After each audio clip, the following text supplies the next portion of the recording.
त्याच्यानंतर शेजारीच श्रीमंत भाऊसाहेब रंगारी यांचा वाडा आहे. तर मला आणि बघणाऱ्या अनेक लोकांना हा प्रश्न अनेकदा मनात येत असेल की त्यांना रंगारी हे नाव का पडलं, म्हणजे त्याच्या मागे काय इतिहास आहे का, किंवा काय त्यांचा एक पर्टिक्युलर काय पेशा आहे का, कसं आहे ते? खरं भाऊसाहेब रंगारी यांचं आडनाव जावळे असं होतं, पण त्यांचा कुटुंबाचा असा व्यवसाय होता की शालू रंगवण्याचा आणि शालू विणण्याचा. तर ते शालू तिथे रंगवायचे म्हणून त्यांना रंगारी असं नाव पडलं.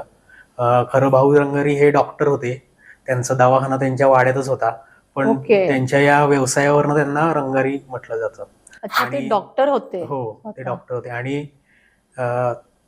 तो जो बोळ आहे जिथं तो वाडा आहे, तर तिथं शालू बनायचे, शालू विणल्या जायच्या, म्हणून तो शालूकर बोळ झाला.